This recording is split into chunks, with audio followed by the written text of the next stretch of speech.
Hello guys, welcome to our channel. तो हम करने वाले हैं किरचॉफ लॉ। तो किरचॉफ ने केसीएल एंड केवीएल दो लॉ दिए हैं। केसीएल जो है उसको फर्स्ट लॉ कहा जाता है, किरचॉफ फर्स्ट लॉ, और Kirchhoff point rule, Kirchhoff junction rule भी कहा जाता है इसे। तो देखते हैं हम किरचॉफ फर्स्ट लॉ और करंट लॉ।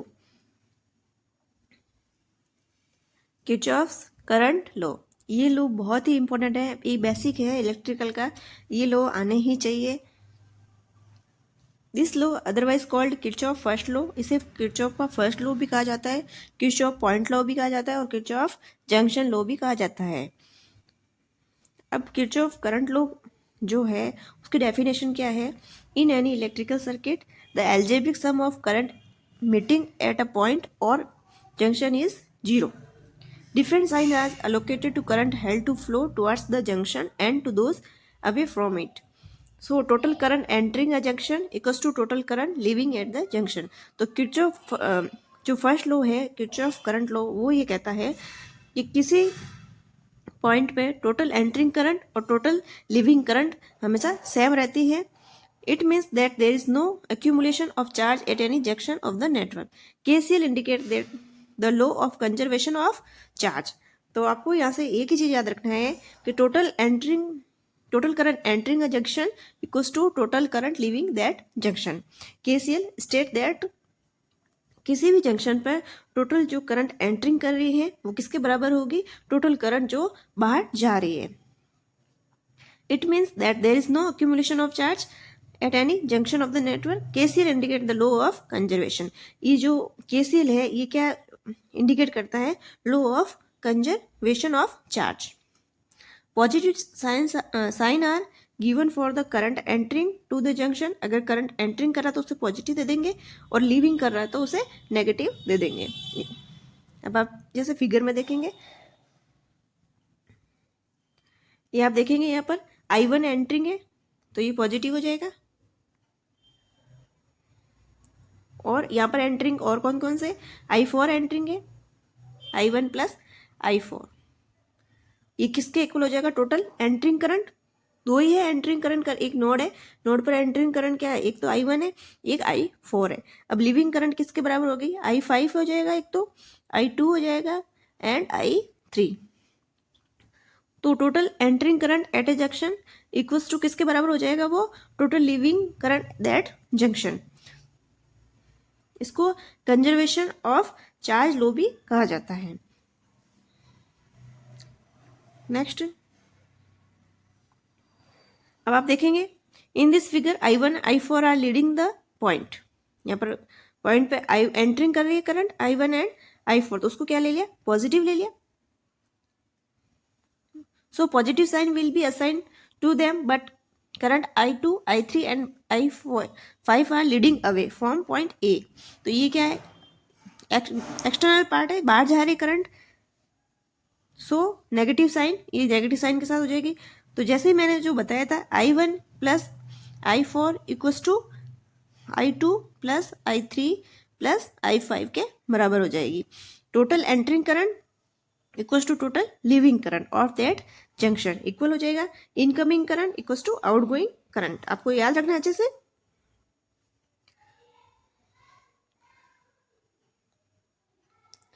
तो केसीएल से हम समझ गए हैं कि किसी भी जंक्शन पे टोटल आने वाली करंट किसके बराबर हो जाएगी? टोटल जाने वाली करंट के. नेक्स्ट जो सेकंड लॉ है किरचॉफ वोल्टेज लॉ, इसे सेकंड लॉ भी कहा जाता है और किरचॉफ मेश रूल भी कहा जाता है और किरचॉफ लूप रूल भी कहा जाता है. तो सेकंड लॉ है Kirchhoff voltage law. KCL Kirchhoff current law जिसे फर्स्ट लॉ कहा जाता है, इसे सेकंड लॉ कहा जाता है. किरचॉफ सेकंड लॉ और Kirchhoff mesh rule. It states that the algebraic sum of product of current and resistance in each of the conductor in any closed path in a network plus the algebraic sum of the EMF is in that path is 0. इसमें क्या दे रखा है? Product of current and resistance. Current and resistance का product क्या होता है? V equals to क्या होता है? आई, टोटल वोल्टेज जो होता है एंड ईएमएफ जो होता है, उन दोनों का सम क्या हो जाएगा? 0 हो जाएगा. किसी भी एक क्लोज्ड पाथ के अंदर total voltage plus total EMF का जो एडिशन हो जाएगा, उसका जो सम है वो क्या आ जाएगा, 0 होगा। तो आपको अच्छे से याद रखना है, the algebraic sum of product of current and resistance. Product of current and resistance क्या हो जाएगा, टोटल वोल्टेज हो जाएगा in an each of the conductor in any closed path in a network plus the algebraic sum of EMF in that path is 0। तो कोई भी closed circuit है उसके अंदर टोटल वोल्टेज और ईएमएफ का जो सम हो जाएगा वो क्या हो जाएगा, 0 आएगा। This law is based on the conservation of energy. ये किस पे बेस्ड है, कंजर्वेशन ऑफ एनर्जी। और जो फर्स्ट लॉ है वो बेस्ड है कंजर्वेशन ऑफ चार्ज। तो आपको याद रखना है केसीएल का जो लॉ है वो चार्ज पे डिपेंड करता है, कंजर्वेशन ऑफ चार्ज। और ये जो है conservation of energy, where voltage is defined as the energy per unit charge. The total amount of energy gain per unit charge must be equal to the amount of energy lost per unit charge as energy and charge are both conserved.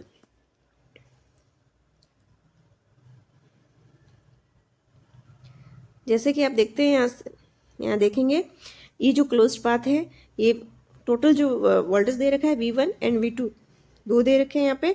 तो आप देखेंगे applying KVL in full loop, ये totally क्या है, ये closed path है, closed path पर ही KVL apply होता है। In clockwise direction of current I in shown in figure.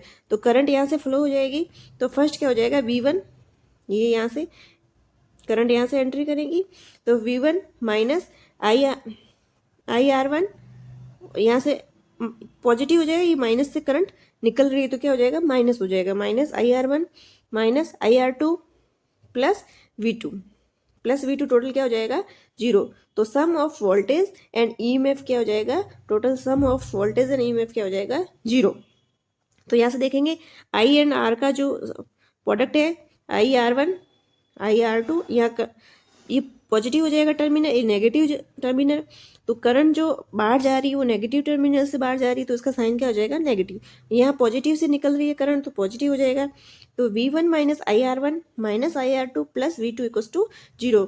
तो ये जो लो हमने जो पढ़े हैं, फर्स्ट लो KCL जो कंजर्वेशन ऑफ चार्ज पे डिपेंड करता है, और सेकेंड लो है KVL जो कंजर्वेशन ऑफ एनर्जी पे डिपेंड करता है। तो फर्स्ट लो में क्या है, टोटल